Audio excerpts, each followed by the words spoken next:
जय हिंद। इससे पिछले वाले वीडियो में हम आपको भूकंप के बारे में A to Z बता दिए थे और ये बताए थे कि समुद्र में आने वाले भूकंप को हम सुनामी कहते हैं।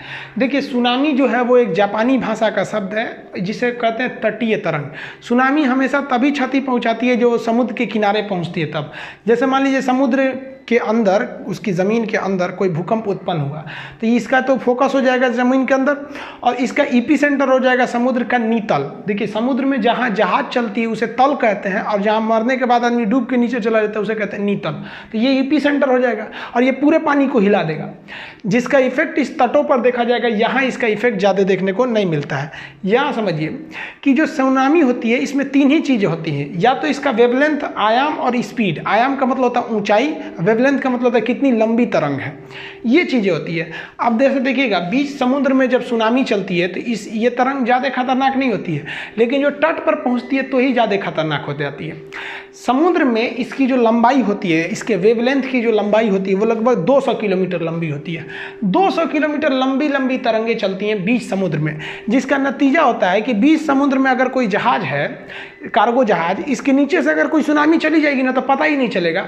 इतनी लंबी तरंग होती है और उसकी ऊंचाई भी बहुत कम होती है। अब मान लीजिए कोई बहुत लंबा धागा है, उसको हल्का सा उठा भी दीजिएगा तो पता तो नहीं चलने वाला है।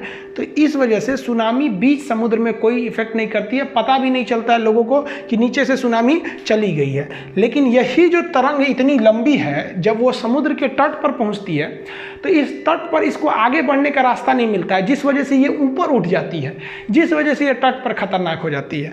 तो जो मिड सी है, यानी समुद्र का बीचों बीच एक कोस्टल एरिया, दोनों में डिफरेंस क्या होता है कि बीच समुद्र में इसकी वेवलेंथ 200 किलोमीटर होती है, जो तट पर आकर केवल 10 किलोमीटर हो जाती है। यानी 200 किलोमीटर की चीज़ को अगर आप दबा के केवल 10 किलोमीटर में करिएगा तो ऊंचा हो ही जाएगा। अब 200 किलोमीटर का कोई हाईवे है, सड़क है, दोनों ओर से दबाइएगा तो बीच में उठ जाता है।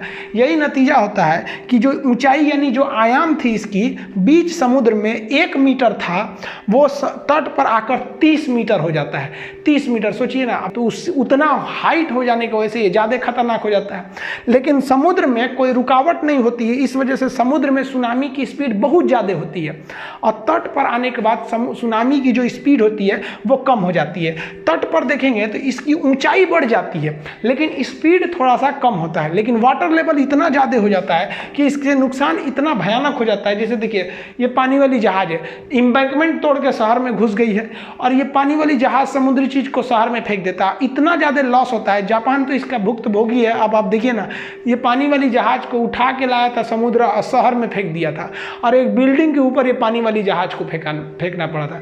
2011 में जो जापान में सुनामी आई थी, वो समुद्र के नीचे जो भूकंप आया था वो उसकी तीव्रता इंटेंसिटी 9 रिक्टर स्केल पे था, इतना भयानक था। तो ये कुदरत जो है ना वो दिखा देती है कि हम जब चाहें इंसान को ध्वस्त कर सकते हैं। तो इससे बहुत ज़्यादा लॉस होता है। इससे बचने का एक उपाय होता है जिसको हम लोग टेक्निकल भाषा में डार्ट कहते हैं। डार्ट का फुल फॉर्म होता है deep ocean assessment and reporting of tsunami.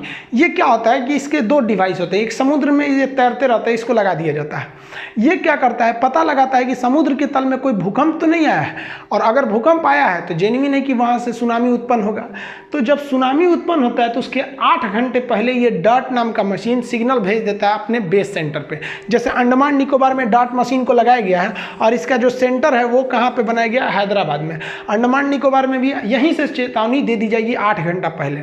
Tsunami आने के 8 घंटा पहले ये चेतावनी दे देता है और कुछ घंटे पहले समुद्र का जो तट होता है वो पीछे हट जाता है, क्योंकि पिकअप बनाने के लिए पीछे हटा है तो लोग घूमने चल जाते हैं, आके एक बार बहवा के लेके चला जाता है ये सुनामी।